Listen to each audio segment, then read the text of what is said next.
Hello everyone, my name is Christian Jarowski and today I will be talking about conducting business from the US going into Germany. Due to the fact that our company, Chemicals United, is planning to expand its business toward Europe, I prepared a presentation on the German market for you. I hope the information provided will help you evaluate its potential. Let's start with the history of Germany's flag. Its design is based on the events of unification in the 19th century. In 1848, at the time of the German Confederation, the Bundestag adopted the colors black, red and gold. The tricolor resembled a black eagle with a red beak and claws on a gold field. Eventually, the design became known as the imperial colors, or the German national colors. Germany is located in Central Europe. It has 9 neighboring countries: Denmark, Poland, the Czech Republic, Austria, Switzerland, France, Luxembourg, Belgium, and the Netherlands. Due to the rich history of Germany, there are many attractions for tourists and travel enthusiasts. For instance, one should visit the Black Forest if loving nature. Also, Neuschwanstein Castle is worth a visit because of its breathtaking view. Since most Americans are Christians, the Cologne Cathedral is a must-see. It has been built for over 600 years. Furthermore, the city of Munich is considered tremendously beautiful by those who are interested in architecture. Let's take a look at some key facts. With an area of roughly 138,000 square miles, Germany is rather a small country in terms of landmass. However, due to a population of 83 million people, it is number 17 concerning population size. Germany is a federal parliamentary republic with Frank-Walter Steinmeier as its president. Better known to the American public is Chancellor Angela Merkel, who is in office since 2005. Historically, Germany started to come alive back in 1866 when the North German Confederation formed. By the time Wilhelm I became German emperor, the unification process of the so-called Rägerwerk started to accelerate.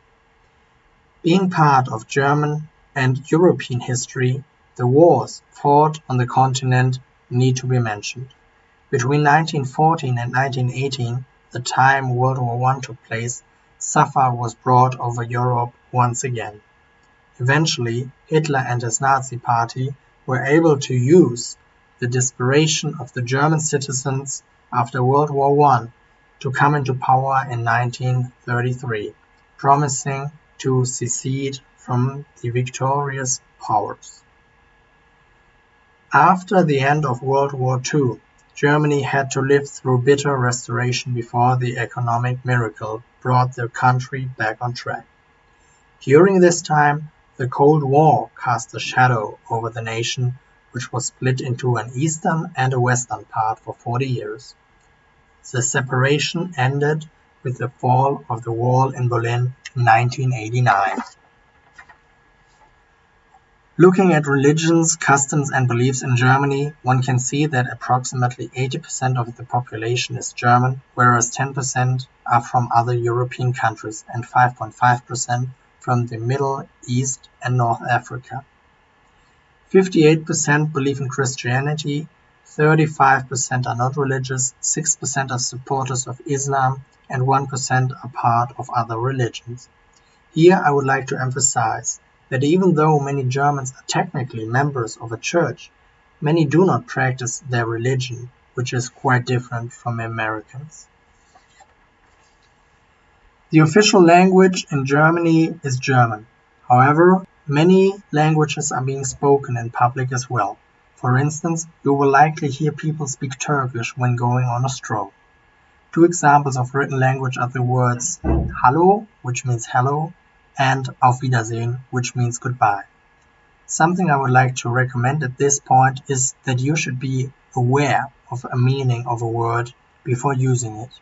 For instance, the word friend is in German just used for the closest of one's companions and not for acquaintances like in the US. Another interesting anecdote can be seen on the right-hand side. This is the piece of paper John F. Kennedy used to learn the famous phrase "Ich bin ein Berliner." Please pay attention to the use of phonetic spelling. Concerning sports and recreation, bicycling, swimming, and going to the fitness studio are preferred activities of the majority of the population. Also, Germans love watching soccer. Most holidays have been established with Christianity in mind, but there are some with regards to historical events. The German Unity Day is such an example. In Germany, people pay their bills in euro, which has been introduced as a physical currency in 2002. As of today, it is used by 19 of the 28 members of the European Union. Let's talk about business customs, etiquette, and practices. There is a reason why Germany is considered the world export champion. As of 2018, the nation was able to sell goods worth $1.4 trillion to foreign countries. The goods shipped are mainly motorcycles, motor vehicles, machinery, and chemicals. The trademark "Made in Germany" is known worldwide for high-quality products. Concerning the imports, Germany focuses on machinery, data processing equipment, vehicles, and again, chemicals. As you can see, there is major need concerning chemical products, making the market highly lucrative. Possible partners are the multinational corporations BASF and Bayer. Germany's main export and import partners are the European Union with a share of 58%, followed by the United States and China. When looking at the total numbers, it is noticeable that Germany exports more goods into the US, whereas it is an importer of goods from China. Now, let us analyze some economic numbers. Germany's nominal GDP is roughly $4 trillion, making it the fourth largest power in the world. Its GDP per capita is round about $53,000 in purchasing power parity. Germany's gross domestic product grows at a rate of 2%. In approximation, the service sector contributes about 70%, the industry 30%, and agriculture 1%. The inflation rate is currently at 2%, and the unemployment rate at 3.4%. As you can see on the left chart, the unemployment rate has not been this low within the last 22 years. Also, GDP growth remains steady for the last 4 years, which indicates a stable economy. On the right-hand side, you can see that the GDP has been rising constantly within the last decades. All this shows that Germany is indeed one of the leading economic powers. Lacking business with this country means leaving out a great opportunity for almost every industry. Now, I would like to give some tips with regard to language awareness. In written text, it is necessary to address business professionals by their title. For example, always use prefixes like professor and doctor when writing an email. Concerning the oral issues, one should know that when introducing oneself, this is a formal procedure. Women are generally greeted before everyone else. Concerning small talk, I propose to keep it short and rather concentrate on the subject matter. In Germany, eye contact is crucial because it shows that one is following an argumentation. Furthermore, business clothing is a must-have in every official meeting. According to Hofstede's insights, Germany differs from the United States in 4 aspects. First, people do not tend to focus on individuals as much as the US. Second, Germans try to avoid deals with uncertain outcomes. This is, for example, true with regards to private investments. Despite being a rich Western country, Germany has a relatively low number of shareholders. Third, the long-term orientation score of 83 indicates that Germany is a rather pragmatic country, and the score of 40 on indulgence shows that people's actions are restrained by social norms. The key cultural differences between the US and Germany are manifold and affect how business is conducted. First, European countries are generally more conscious of environmental issues and thus practices have to comply with all sorts of government regulations. Second, in contrast to the US, German prices include sales taxes, making business easier. Because in German the word debt has the same meaning as guilt, one should try to avoid using it because of its negative association. Instead, replace it with something referring to a future investment. Different from the stereotype, Germans are not always on time. However, being late is considered very rude and should hence be avoided.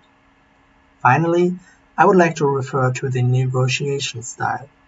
Every agreement made is considered binding, even if it has just been made vocally. The decision-making process is a detailed process, and Germans are quite formal. They use meeting protocols all the time. Also, Germans do not beat around the bush. They tend to speak the truth, even though it might not be pleasant. All these things result in the fact that marketing must be done in a different way. The focus should be on conveying the price-value information as well as the sheer product facts.